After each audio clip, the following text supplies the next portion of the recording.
Hello and welcome to 5A. This is going to be introduction to our solar system. I'm not sure if this is going to be the first unit we talk about the solar system, but it's the introduction to it.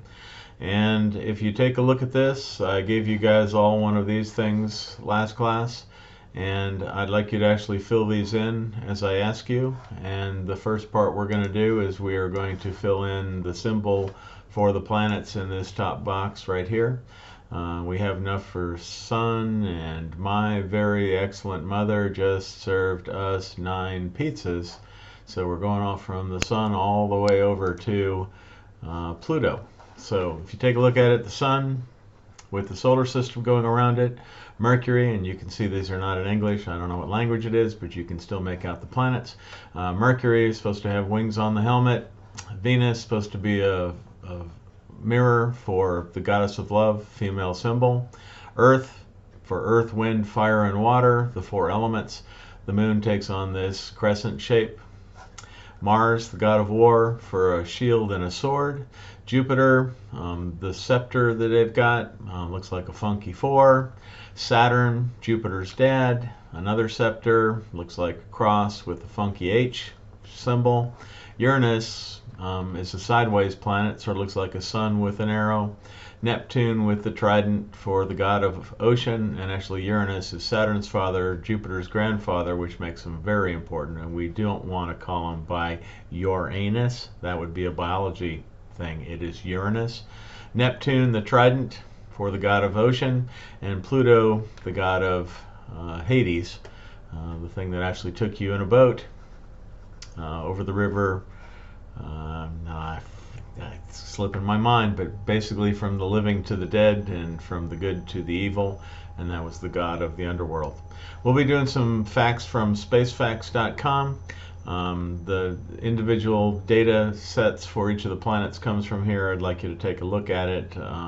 We'll talk more about it later. But there, you're supposed to be writing these symbols down. Bear writing. Here's a little cute solar system for my very educated mother just served us. As you can see, Pluto, actually maybe Pluto is out there, so maybe it's my very educated mother just served us 9 pizzas, but it goes for Mercury and Venus and Earth and Mars and Jupiter and Saturn and Uranus and Neptune, and let's actually even say Pluto's out there. And on that other document, which I lost, right here, I'd like you to write the 9 planets. Do we have 9 of them? Actually, we're only going to do 8 planets and write the AU values for each. I will give you Pluto's on here as well. You can see it's going to be on this data set. But 0.39, 0.72, 1.0, the definition of an astronomical unit. So this is 39% of 1, 72%. Almost one, little more than 1.5, 1.52, 5.20, 9.5, 19, and 30 for Neptune. Pluto, actually, one of the problems Pluto has is it actually is 39 when it is at perihelion. It's 30 when it's at perihelion, actually even closer than Neptune is, and it's 39 at aphelion, and that no other planet has that problem. Okay, the nebular hypothesis. We think that the solar system actually formed out of a nebula. What kind of nebula it was, we're not exactly sure. It begins with a nebula, and then as the nebula actually started to shrink, it actually starts to spin, and as it starts to spin, the nebula flattens, and as it flattens, things condense. They go from a gas into solid little particles called planetesimals, and we gave rise to the protosun before the sun, and basically orbits where the protoplanets are going to start as planetesimals. And then the planetesimals collide with each other. It's sort of like a vacuum cleaner. It pulls, by gravity, pulls these things together, and they clean out, they sweep out their own orbit. And the sun begins to get nuclear fusion at 10 million degrees Celsius. Or actually probably 10 million Kelvin. We actually start getting nuclear fusion where hydrogen and helium start to form, and we actually start giving off the remnants of what is going to become the sun, and then we get a solar system forming, and this all was 4.6 billion years ago. Here's another picture, and you can see I'd like you to draw it. Here's the nebula that collapses, flattens, start to spin, and we start forming the sun, proto-sun, and we start forming planets, protoplanets, and these planetesimals, these itty-bitty, teeny-tiny planet pieces collide, they get bigger and bigger and bigger, sweep out and clean out their orbit, and eventually you get the solar system 4.5 billion years later.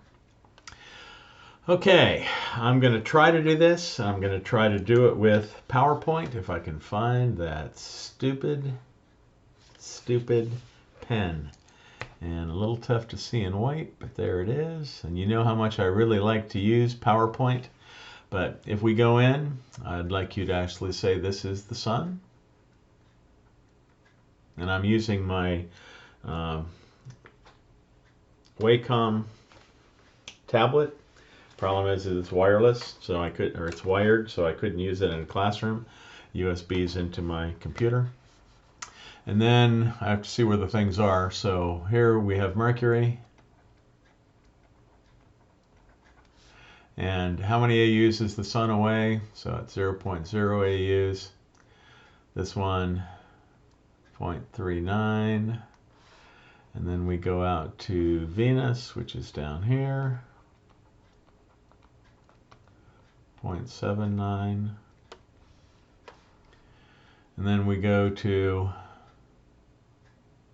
is that the third one? 1, 2, 3. We have us,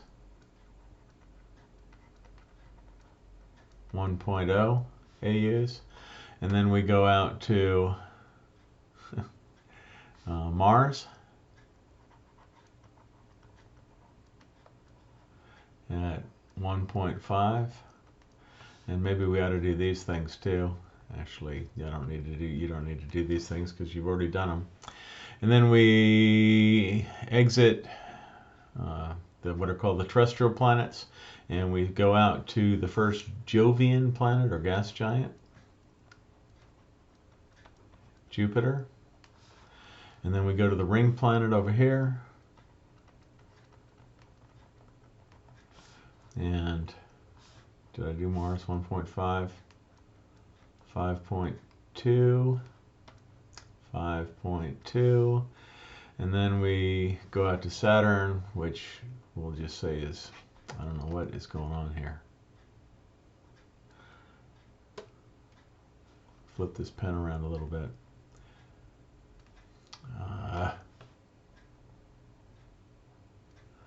9.5. And then we go out a little farther and we find Uranus.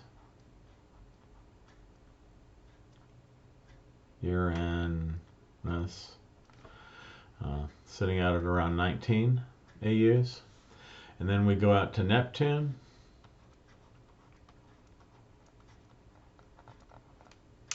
At 30 AUs. And then you see here's Pluto. And it actually gets less than 30, but goes all the way out, and we'll just say, yeah, so let's put it all, 30 to 39 AUs. Okay, and then we can go out farther than that, but we're not going to because we just don't have time yet. That's going to be in 5B. Okay, and can I go back to, because I'm still doing the pen. Did this before, didn't I?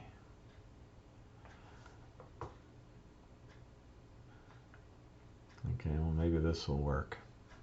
Can I get out of the pen? Excuse me. Did this in class too. Okay, so we'll go back to here. You've got it all written on there. Let's go back to this one. So we have the same thing. This actually shows a little bit more about the size. You can see the Earth is not a very big planet. You can see where it would take about 98, almost 100 of those to go across the face of the sun. You can see that the red spot is bigger than the Earth. You can see that Uranus is a sideways planet. The North Pole or the South Pole is located here, so it's like a barrel rolling through space. And you can see Pluto is itty bitty teeny tiny out here as well.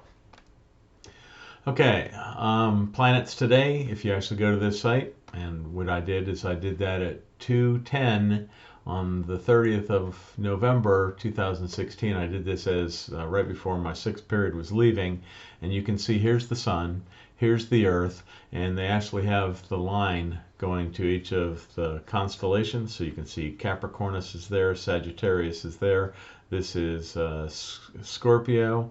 So if I was actually standing on this earth looking at this sun, I would see it in Sagittarius, which I think we're in the Sagittarius right now. But what I also want to show you is tonight, if you can go out, actually it's probably too late because the sun's already too far down. If you look out in this direction, you're going to see the moon. And if you actually look in this direction, you can see Mercury. And Mercury will get easier to see as it moves around because we all go around in a counterclockwise direction.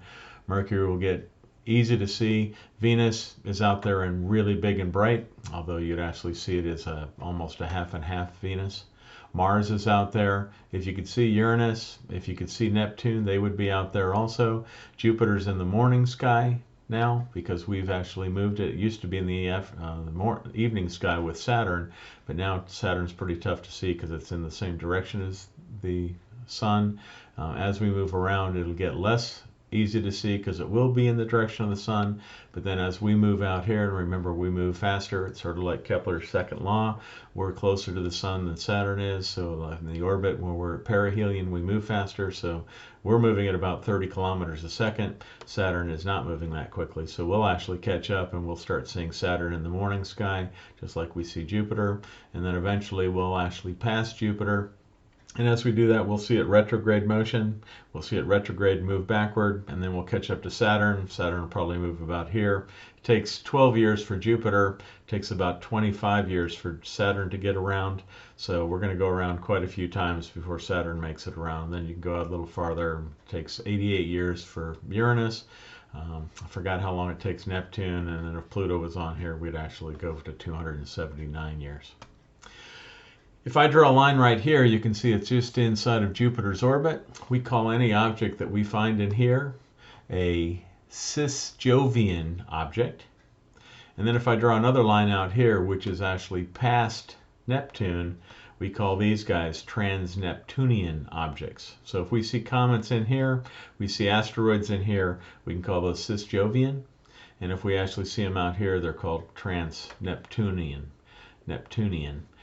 The ones that would actually happen in between there, we don't really have a name for it because they're usually migratory, moving from trans-Neptunian into the inner part of the solar system. Okay, so let's talk about the objects in our solar system. We'll learn much more later about the sun. It is our star, 99% of the mass of the solar system, which actually allows it to grab onto all of the other objects in the solar system, moving them around in an orbit in a counterclockwise direction. There's the symbol, which is the star in the center with the solar system going around. And like I said, much more. This is a fact sheet you've got on the back of your document. And what I would like you to do is I'd like you to circle things that you see as being the largest. So let's talk about mass. And this is actually all 10 times 10 to the 24th power. So let's see, that's thousands, millions, billions, trillions, quadrillions, quintillions, septillion.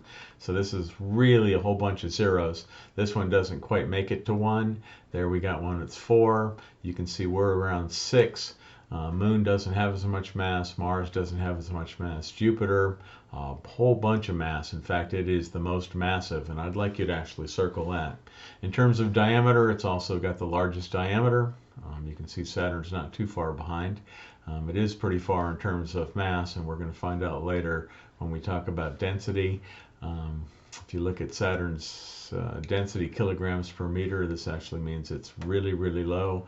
It is the lowest of all the planets by far. Then if you go to gravity, Jupiter's got more gravity because of its mass and its size.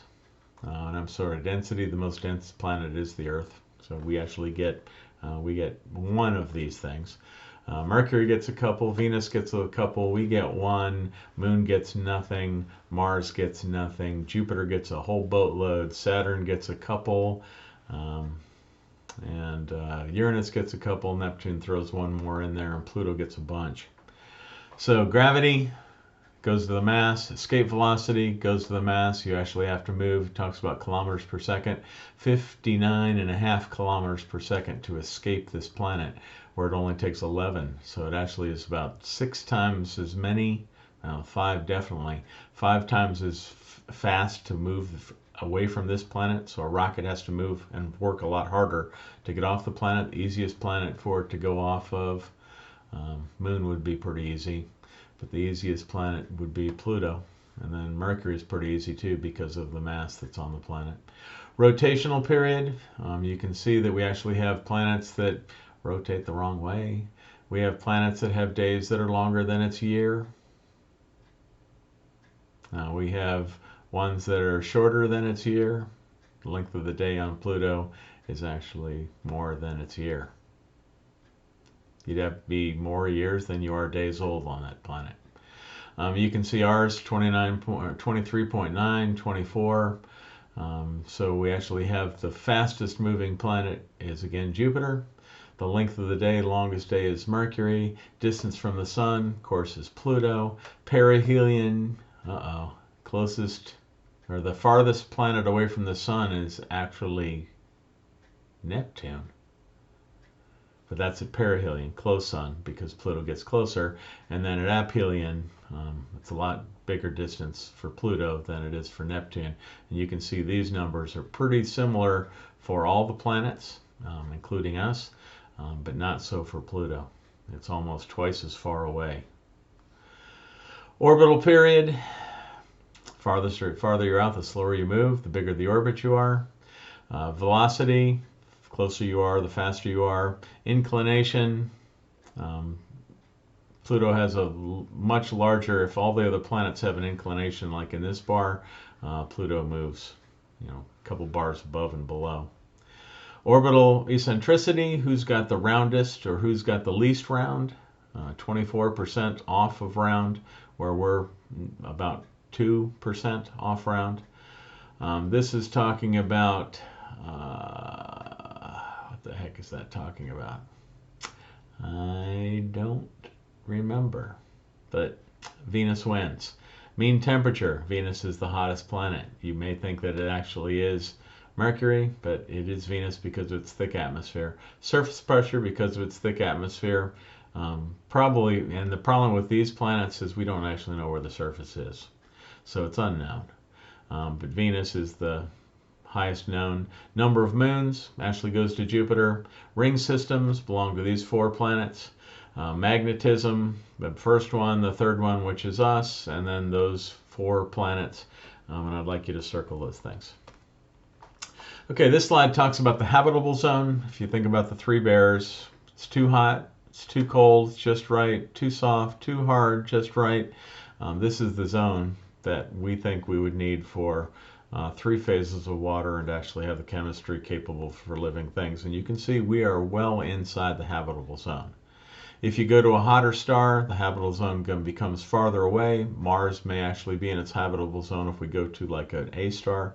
The Sun is a G star, and we're actually a G2V star, which means we're a little bit this direction and then a little bit this direction. The 2 puts it farther up this way, but the V brings it farther down. We're a nice yellow star. And then if you actually got to a really cool star, maybe even Mercury could be in the habitable zone. These guys are closer to our sun, so the only thing that turns solid in temperatures that warm are rocks and metals. So we find more metal on Mercury than we probably find on the other planets. We find rock on all 4 of these. And then if you go out farther, the temperatures are so cold that the rocks do form, but we actually get gases that are gas on these planets. The gases actually start turning liquid. And then other gases form gases that would normally escape out of these planets, like helium and hydrogen do bubble out of the Earth's surface, but the Earth doesn't have enough gravity to hold on to it. They just go out into space. These planets have enough gravity they can hold on to it. So these are actually the gas giants, or the ice and gas giants. As the temperature goes out, the gases even start turning into ice. First thing we're going to talk about, and this is going to end A when we talk about the terrestrial planets of Mercury, Venus, Earth, and Mars. What does a terrestrial planet mean? Rocky planet. You can jump on it. You can build on it. You have a solid surface composed primarily of silicate rocks, which are mafic and felsic in composition, as well as metals that go along with that. And we do have Mercury, we have Venus, we have Earth, and we have Mars. Those are the terrestrial planets.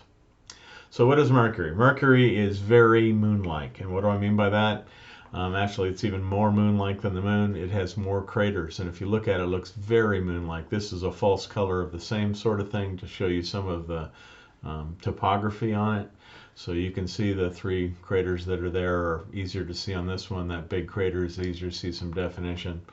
What these things are going to actually talk about, let me go back one. What these are going to talk about is what planet we're talking about, how close it is to the sun, and this is the eccentricity. This is where it is closest to the sun. This is where it is farthest from the sun in its orbit. This is a YouTube video which I will show you in class. It's basically a moon flyby. Mercury profile. I would like you to stop the video when it gets to this because I'm just going to go through it really quickly. Diameter, almost 5,000 kilometers. Mass, you can see 3.3, and we'll talk about what this is, but this is 5.5% of the Earth. Moons, it doesn't have any. Orbital distance, 0.39 AUs. Orbital period, 88 days to go around. Temperature, when it's actually on the dark side of Mercury, the Mercury symbol, this is Mercury compared to Earth, and that's what this is going to show also. When it's on the dark side with no atmosphere, it cools down to really cold, and then no atmosphere to protect you, it warms up to really hot. It has the largest temperature difference of any of the planets. First record was in the 4th century BC, and it was actually recorded by Mesopotamia, but by the Assyrians, the astronomers that were out there, the first of the wandering stars. Then we go out to Venus. I call it the triple kill planet, and the reason it's called a triple kill planet is these nice white puffy clouds are actually sulfuric acid. They would melt the skin off your bones and then melt your bones as you fell down. You get acid rain out of these sulfuric acid clouds, which would actually melt the skin and bones right off you, cause all kinds of problem with metal and wood and other things that we would think of as building materials. And it also has the highest surface temperature of anywhere on the planet, hot enough to melt lead. And it's got this beautiful picture. It was a beautifully colored planet, and they actually call it the goddess of love after the goddess Venus, and that's where it's named. And it has this hand mirror, which is the symbol for females. You can actually see Venus has a pretty round orbit, doesn't really have any eccentricity. It's almost zero. And then you can go ahead and stop me here because I'm not going to go through many of these. I do want you to know 0.73 AUs. It's now just about the same size as the Earth. Still doesn't have any moons. It has a year that's longer, and these are in Earth days. It has a temperature that doesn't really cool off because of its thick atmosphere, and you can see it's almost the same size as us, which is why it's maybe called our twin. And first record, 17th century BC, so we're still talking way far BC by the Babylonians. Venus, Earth's evil twin. It's actually stated that if Earth was the heaven, then this planet certainly is the hell. Again, sulfuric clouds, acid rain, lightning, volcanoes, no water because it's too hot. It actually vaporizes. Really good greenhouse effect. So whatever light makes it through this thick atmosphere, which not much does, but whatever makes it in here is trapped. Venus from Clementine. This is a satellite going around the moon, and you can actually see the sun. There's Venus over there. Venus actually transits the sun, and what that means is when we're in our location, the best location on Earth, Venus is on its location. It actually crosses the surface of the sun, and this is actually what was called the transit, and we only have 2 planets that can transit. We can see Mercury do this and Venus do this. It has to be a planet closer to the sun. If you're out on Mars, those 2 plus us. If you're out on Pluto, you can maybe see all the planets transit the sun. And here's a picture of a jetliner flying across the surface of the sun from a viewer on Earth, and there's Venus at that time. And what basically happens is here's Earth in its orbit, and that's the node. That's where the two orbits seem to cross. If we are located right here, and Venus goes right there, and the last time it actually happened was in 2003, I think, and it won't happen again probably in our lifetimes.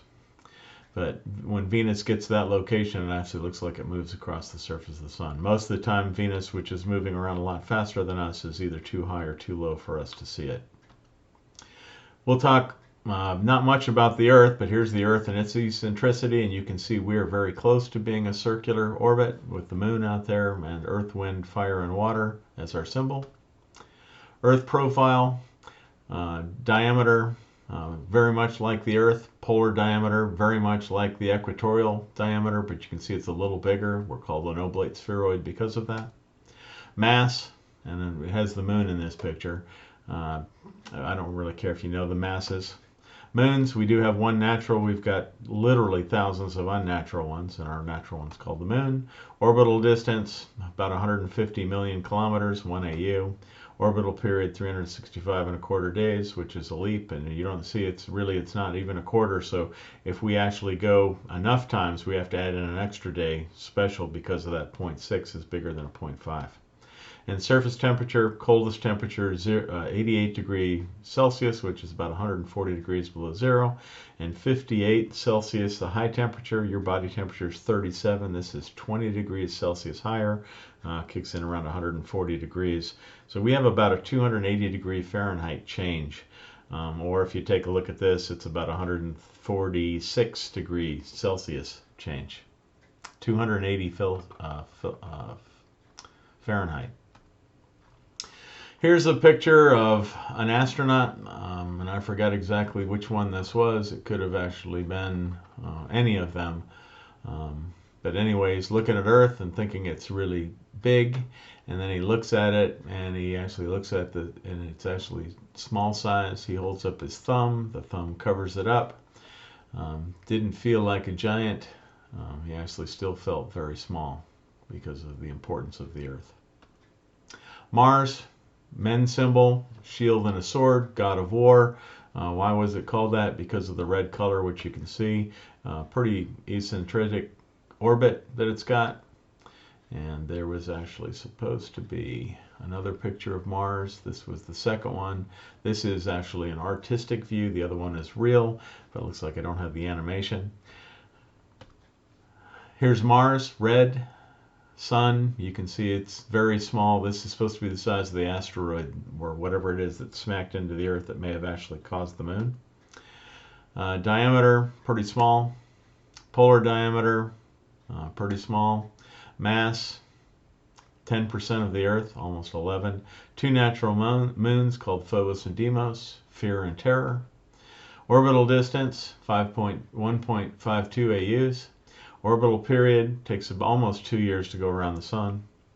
Surface temperature gets really cold, and it gets to be about 70 degrees Fahrenheit on the warmest day, so you can actually find 70 degrees, which actually what we had today and here on the last day of November, excuse me. But it can get to be 70 degrees Fahrenheit, which is about what 20 degrees Celsius is. Excuse me.